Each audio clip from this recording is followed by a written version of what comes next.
In the top right-hand corner, playing for Sentir, it is Sickest. And his opponent at the bottom right, the might of R Pack. In the middle of R Street, it's Abathoor. Okay then, so ZVT, different match from last time. Again, we're going to see the wall. We're probably going to see a Reaper into Hatch Gas Pool. Because you can do that. You can. One of the sort of the basic tenets of StarCraft is, unless you're being specifically cheesy and massively aggressive, maximize your economy while keeping yourself safe.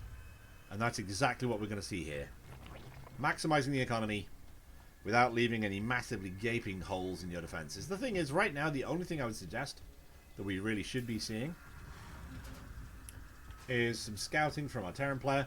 But again, a lesson we learned from day 9. If you're not going to change the plan, regardless of what you see, then scouting is irrelevant and wastes your money. If you know what you're going to do, and nothing your opponent can do can change it, then that's an impressive build, and I'm actually quite surprised that it works.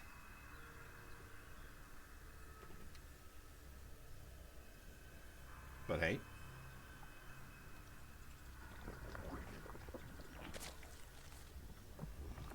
Gas coming up, because you want to be able to get speed up as soon as possible so you can basically kill off the Reaper as fast as possible. Real talk.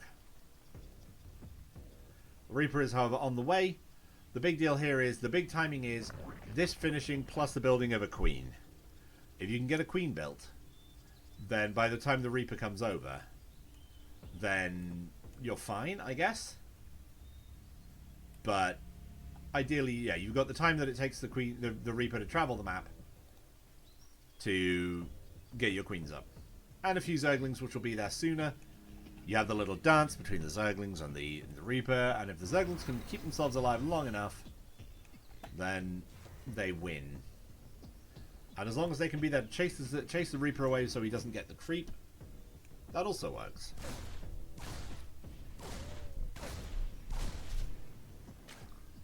All they have to do is delay for a few seconds more, and then the Queen will exist. Thing is, they have to chase them off creep because the way the speed stats work, on creep, the Zerglings are faster. Off creep, they are not. Until they get their speed, at which point they are again. So it's very much an intricate little dance between the Reaper and the Queen and the Zerglings. And if he overcommits here, he's going to die. Why will you move commanding? Why are you move commanding? Attack him. Abathoor, however, is overcapped because he sent an Overlord into scout and probably got some information out of it. Let's have a quick look what he saw. He saw the natural, and then it died. The Overlord, that is, not the natural. Yeah. The Reapers continue to harass, but I imagine we'll see the requisite 4 to 6 Hellions, followed by some kind of air unit. Looks like it might be Vikings or Liberators at this point. Obviously worth having because... Oh, in comes the Reaper Hellion. The thing is, the reason you have the Reaper with this is because you want the Reaper to take as much damage as possible without dying. And in comes the Viking. Interesting. Okay, so you're looking mainly at clearing out vision. Because if you can clear out your opponent's vision on the map, it makes your life a lot easier. Speed now finished, though. It's actually risky to go anywhere on creep. So he has to be a bit careful. That said, I mean, the thing is, even suppressing one creep tumor suppresses it quite hard, because creep is a sort of a... I was going to say an exponential thing. It kind of is. Every creep tumor that you destroy is one less multiple of lines of creep that you have to deal with later. And again, all this damage is being taken on the Reaper, who heals really quickly out of combat. So he's okay with that. They might be able to get some damage in. The thing is, if they overcommit and go too deep, the Zerglings will surround them and kill them all. Bit of a boop there. The Viking going out and clearing out vision is irritating for Abathoor, but not lethal. Creep tumor is going to go down. Question is, will it be destroyed by accident? That's the real question. This is us asking the real questions that matter. Also, we're seeing a Liberator, I imagine, which is why Abathoor's gone with the Spore Crawler defense. Yep, there it is. Thing is, right now, Abathoor's doing okay worker-wise, but Sickest, given that he has mules, has effectively got at least 7 more workers than it looks like he has. So technically, I think Sickest is going to be ahead. Oh, no, not anymore. Apparently he was until just now. Out they come. Liberator's actually managing to siege up just in the wrong place. And thankfully for the Liberator, it doesn't take as long to unsiege as it does to siege. Which for Sickest is annoying, because that would have been a good place to put it otherwise. Unfortunately, Abathoor's had it happen before. And therefore he was able to just go, no, I'm not letting you do that.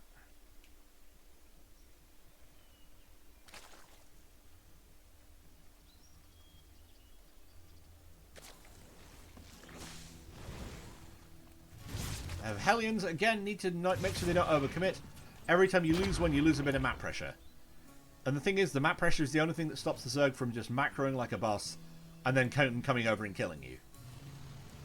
So, right now, these Hellions need to be doing what they're doing. And this nice little creep clear up. It's not perfect, but it doesn't have to be. It just has to do the job.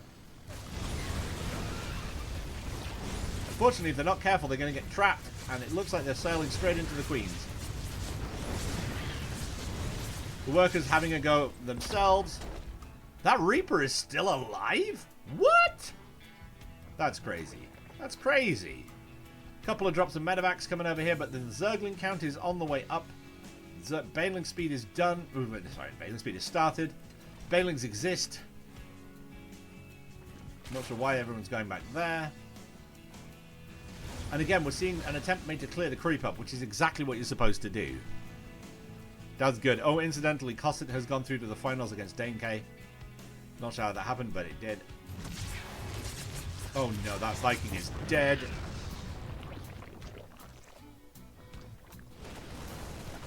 Bit of a push on this side with some Marine medevac.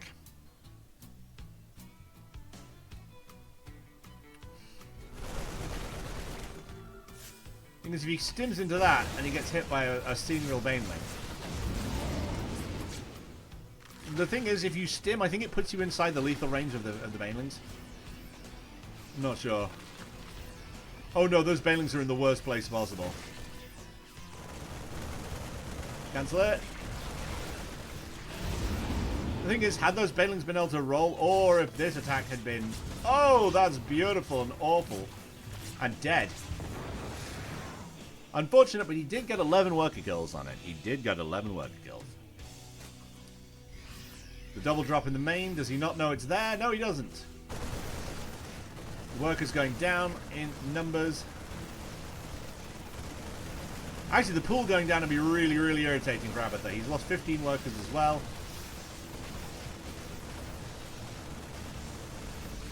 And while that's happening, this is happening because Sickest is good at multitasking.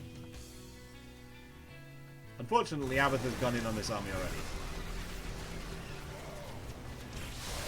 Banelings! Oh my god. But the thing is, while that's happening, this is happening. Oh, that's painful. Oh, that's unfortunate. But there we go. There we go.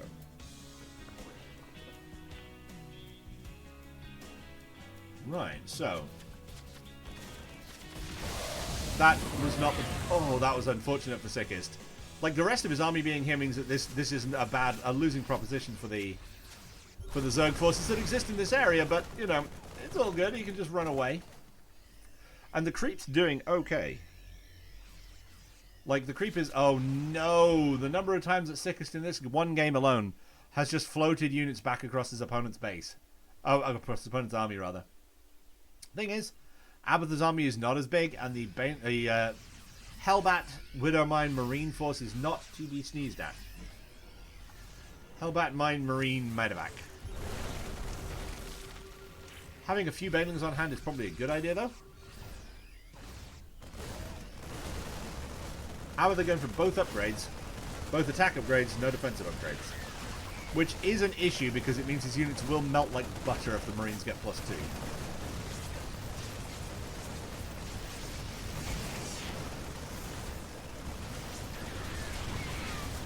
And go the banglings! I don't know if this is enough. I think this Terran army might just be big enough to push in and do some damage here. There are some lurkers on the field, so they won't be able to stay there, but they can push in. Yeah, they can take that base and get out. That's exactly what they needed to do. This is how you beat a Zerg. You choke them out. You force them to make things that are not workers to replace the workers you just killed. Thing is, the lurkers are going to be a problem because Abathoor can just leave a lurker by each base. And that will count as his base defense against small run-bys at the very least, and large ones if not. Abathoor doing his shotgun blast to lurker fire by just walking straight into his opponent's face and burying the lurkers there. Is that tank going to get shot down for this? No! No, it looks like those lurkers may just have been killed off immediately. And Abathoor's 38 army supply is looking pretty thin, but all of the units in this army are badly damaged, so if the medevacs weren't there, this would be over. Unfortunately for the Zerg, they are. Also, Abathoor does not like defense upgrades, it seems.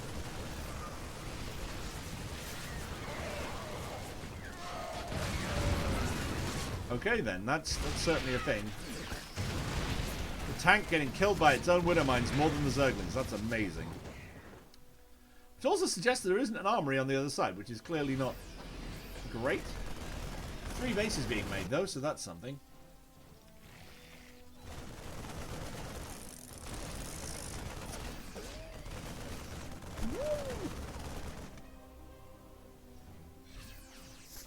So, Terran's going to push in again.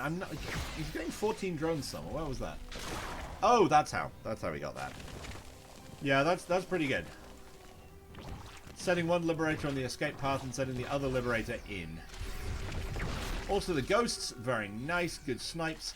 This is where Sickest comes into his own.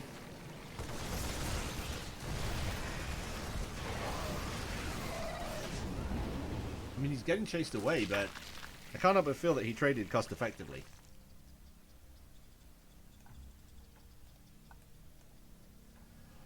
Actually, let's have a look at how many Ghosts there are in the field. There's 7 Ghosts out right now. That's a decent amount. That's a decent amount of snipes. That's a decent amount of EMPs if the infestors start to show.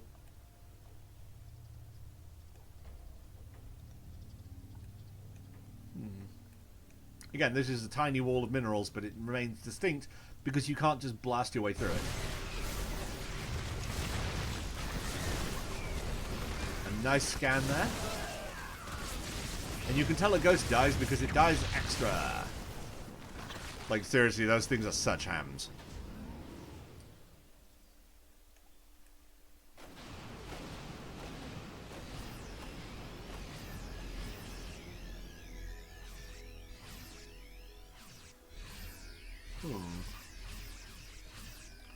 The thing is, right now, Abathoor's army is not what it needs to be. Especially since we're seeing such good use of the mines, such good use of the Ghosts. The fact that we're seeing this army push out at all, while this army's pushing in here, this is just another example of how Sickest is really quite good at this sort of multi-pronged micro. And a couple of units will die, but while that's happening, they'll get another 10 or 15 worker kills.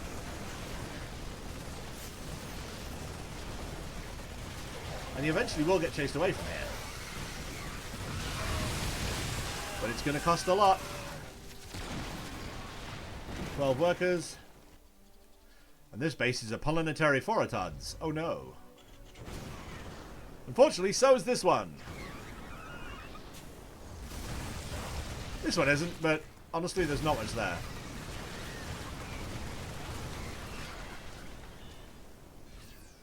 Yeah, no, Sickest is doing a pretty good job here of choking the Zerg out. Choking the weird alien insect. Is that a metaphor? Is that a euphemism? I don't even know. And Abathoor's going to run into that mine by accident. The weird thing is, this thing makes for a weird choke. Because you can just force your opponent to be in an enclosed space. regardless of which side you're on. Oh no, those lurkers though. And they'll get some damage in, but wow. Infestor's getting shot to death by tanks. That's exactly what you'd expect. The thing is, once the scan goes down, there's no real way for the lurker to hide, and Abathoor drops the GG. That was good. And here we are in the top left-hand side. Playing for Team Center, it is Sickest. And his opponent at the bottom right-hand side. Playing for Team R-Pack, it is Abathoor. Alrighty then.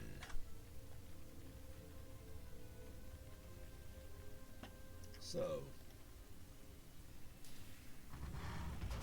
Can't help but wonder if we're going to see any major switch-ups here. Because, I mean, Sickest didn't play particularly aggressive. But he poked and he prodded a lot. He didn't go for massive pushes. He went for poke here, poke there, poke here, poke there. And I'm not going to lie, it worked really well. I mean, at one point he had a Liberator, which took out a whole base by itself because no one, and I include me on myself in that, nobody was looking at it. Which is, you know, good. His opponent, on the other hand, Abathoor, going for his third... He's not going to go 3 hatch before pool. That would be silly. There was a time when you could try going 3 hatch before pool. It wouldn't automatically lose. But in this case, no, you don't go 3 hatch before pool. You don't even go 3 hatch before queens. Which is an interesting thought, because you would think that a Zerg could get enough up for a third base in the time it takes a pool to finish, but it would mean sacrificing some economy.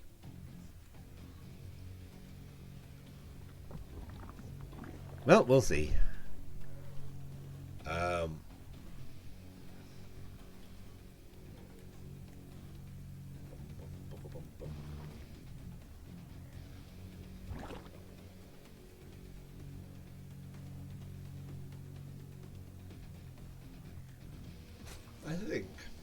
I can't help but think that, again, we're seeing sort of the same stock start. So it all comes down to how well can Sickest manage these Zerglings. The thing is, Abathoor's trying to bait him further onto creep, because if you can get him on creep and keep him there for a few seconds, the Reaper will just die. Oh wow, that was a terrible move by both of them, in fact. Oh god. So right now, the Reaper's having to run because, honestly, it's got no hit points left. He's got 11 health, which the Queens will do in a second. In fact, the Queen's coming out to have a go, because she thinks she's hard enough. Zerglings do not want to chase this yet. Yes, the Reaper's going to get some damage in on this building, but it's not going to be significant. It's not going to be meaningful. Once they get speed, however, they will kill him with incredible ferocity.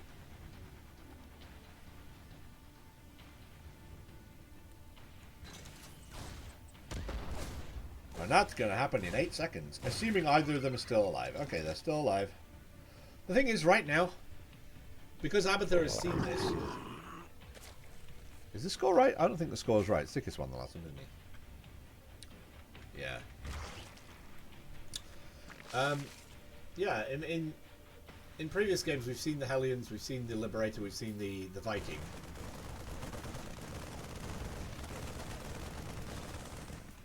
I actually was seeing a very quick third as well. Reasonably. Yeah, a very quick third by 4 minutes.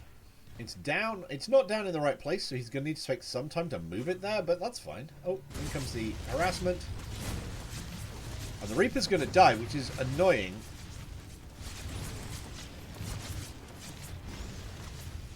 The thing is, because he's done this, now Sickest has no map pressure. Which means that Abathoor can press the drone button like it owes him money.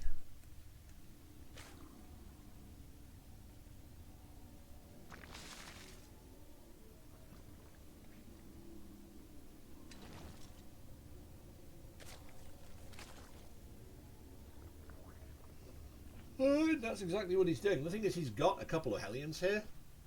But we just saw what they could do, and it's not much. So, I don't know. We'll have to see.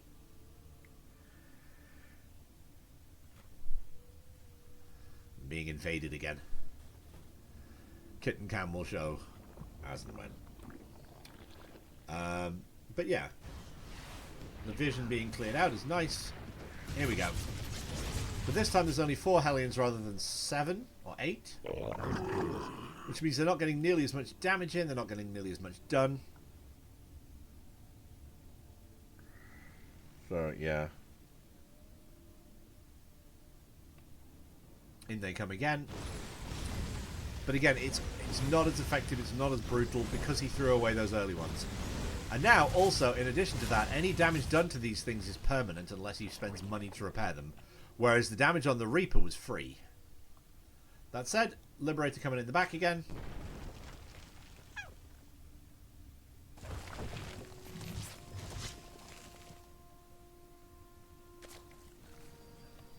Is it going to fly straight into range? Yes, it is. It's going to take a bit of damage and leave.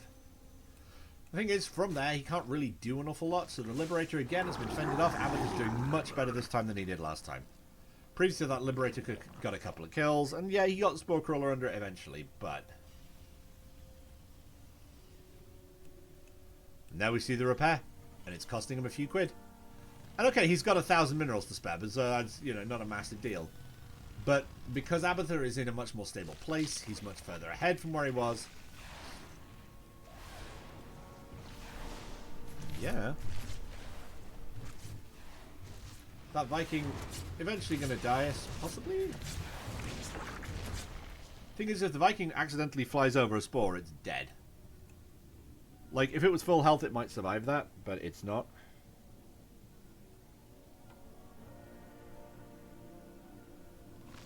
I don't know. We'll have to see where it goes. I just think Abathoor's doing a lot better in this one than he did in the last one. That said, we're seeing 9 banelings being made. If these get turned into Hellbats, that will be why. Because, honestly, Hellbats are pretty terrifying if you don't have some form of splash to deal with them. They're rough and tough and tumble, and that's enough banelings, I think. Especially if the banelings can roll in. Again, compare with the last game. Abathoor didn't have baneling speed by the time this attack hit in the last game. Goodbye. Abathoor gets away with... Oh, sorry. Sickest gets away with a lot fewer units than he did last time. And if he's not careful, he's going to run into banelings.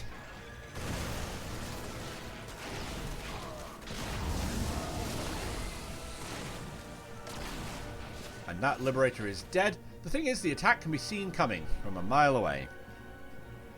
And again, Abathoor's doing so much better in this one than he did in the last one. He's ahead in workers. He's got about the same army. His upgrades are the same. Or at least they are now. And all the attacks that are coming in at him are being fended off. And yes, Sickest is trying some multi-prong. And that's great.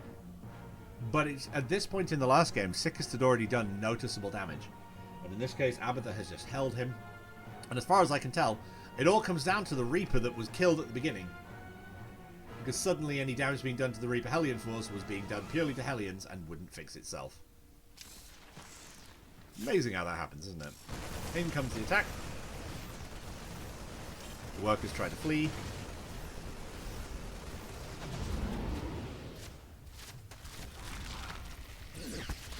Ouch. That hurt. He sent a dude to go and stand on the watchtower. Unfortunately, there was Zerg there. And we're seeing another force being set up as a poking and prodding force. But no, he's taking it home.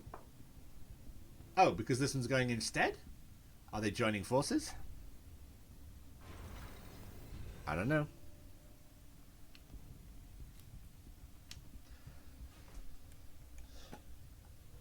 So now we're seeing, this is what Sickest does. This is what Sickest do.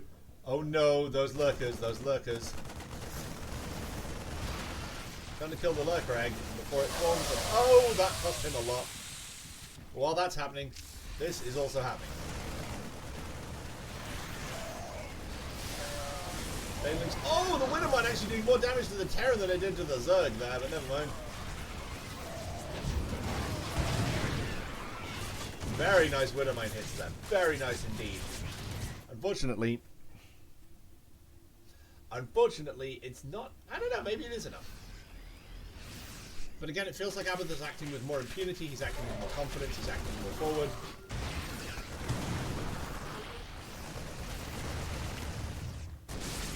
And the Lurkers are just there, my guys. Oh, yeah.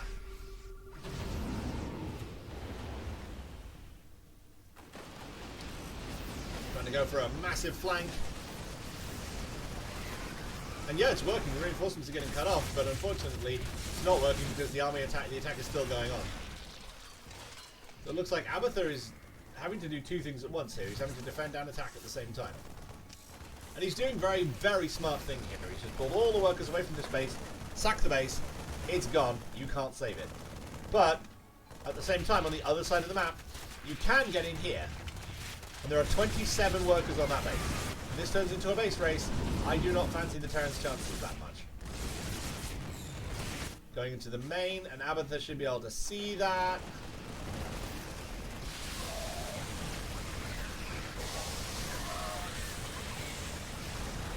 Bunch of stuff coming in here to intercept.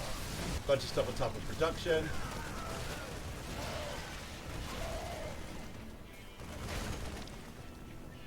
Okay, looks like he might have held this. But now, Abathoor takes the game, taking the series 2-0. Oh no! What am I saying? Abathoor scores. Abathoor ties it up. Abathoor ties it up. I'm trying to be there for my guy. You know. In the bottom left-hand corner, playing in blue, it is Abathoor VS Sickest. And opponent at the top right-hand side, playing for our back, it's Abathoor. Okay. So, same approach as before. Also, fun fact, this is a map with a stupid build on it. Because, like, as a Zerg, as a Terran, you can expand down here real easy. As a Zerg, you cannot. Like, this is not a good place for to get harassed by a Reaper, because any units you have will have to go all the way around here, away from creep, to be able to do it. And you don't want that. Whereas as a Terran, you can shoot over walls. You don't care. The Zerglings cannot get in. So it makes more sense for the Terran to mine this place out immediately. Because it's gold minerals, goddammit. It's gold frickin' minerals. And yeah, you can bunker this off or whatever. You know, stick a planetary fortress in the gap. Please note, no one puts a planetary fortress in the gap. Like, no one is going to do that. Apart from that, you should put the planetary fortress here. But yeah, we'll see what happens when the Terran expands. When Sickest decides where he's going, I predict he's going to go here because it's safe and he gets a ton of minerals for it. Like, he gets a ton of minerals. You get like 7 minerals per patch instead of 5. That's just nice. No, he's going forward. Okay, interesting. So he's going to use it later on, maybe. The thing is, it makes literally no sense. It's anti-sense for the Zerg to do it. So I'm glad that we're not seeing Abathoor doing that.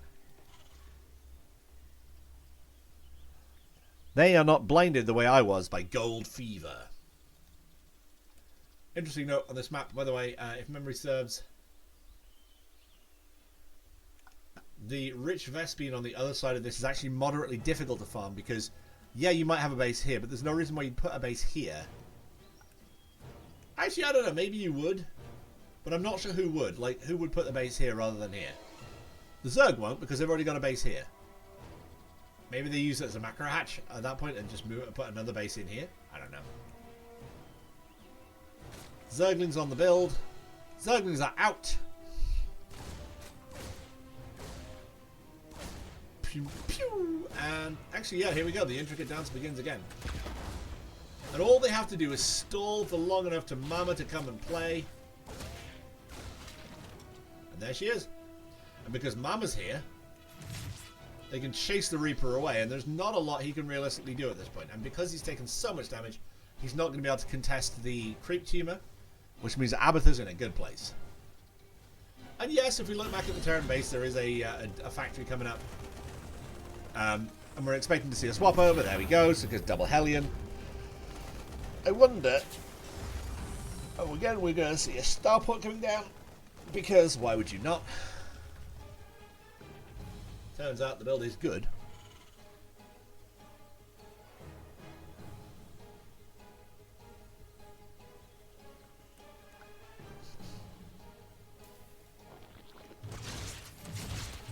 The guy's gonna have to. Okay, that Reaper is probably okay. The Reaper is definitely dead, and he did get a creep tumor kill. I don't think that was worth it because now the Hellions are not nearly as powerful as they would be. As I said previously, the ability of the Reaper to heal damage means that if the Reaper goes in first, and it will because I think it's slightly faster, it will soak a bunch of damage that would otherwise go on to the Queen, that would otherwise go on to the Hellions, which means that this attack cannot do as much because they don't have A, the extra pair of guns, and B, they don't have the healing ability, which means, again, Abathoor's doing quite nicely for himself. He's just pushed his opponent away. He's taken no damage at all. And at some point, yeah, Sickest might try and overcommit and push these Hellions in and get some kills in the mineral line. But it's probably not worth the hassle, as we saw previously. And in he comes again. The Queens should be responding anytime soon. A couple of kills here, a couple of kills there, then get out. Get a creep kill by accident.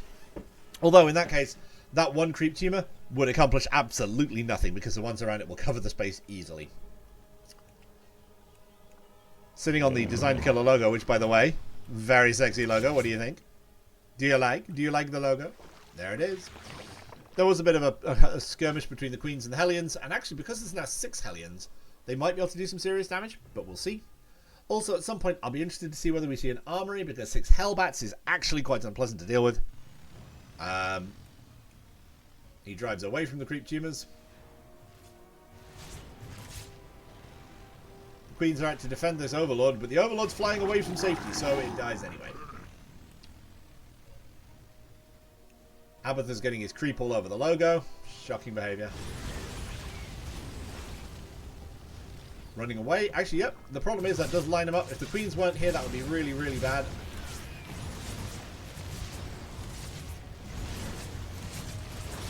Again, need to be a bit careful not to throw your lead away here. 11 workers did go down there. And because he got away with 6 Hellions, as long as he gets away with the 6 Hellions, that's permanent damage. The thing is, because there's no Reaper, all the damage that's being done to these guys is permanent. So, it's not ideal. But it's all good, because the Liberator's coming in to save the...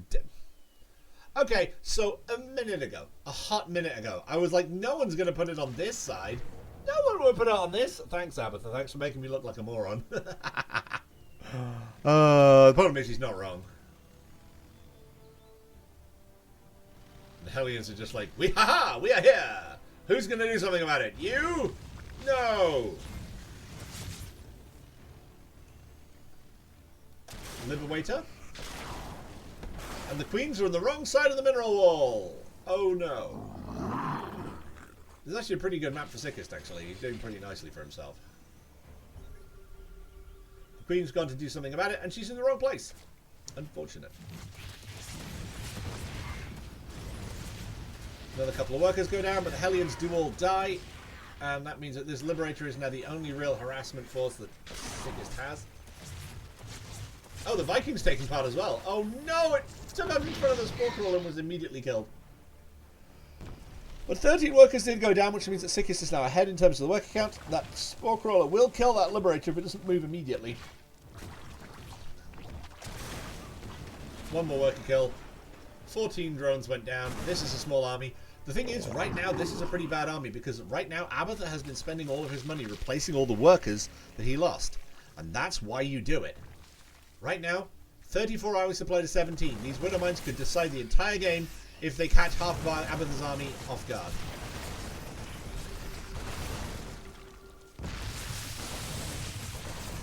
Beautiful micro. The Queen's getting slaughtered in numbers.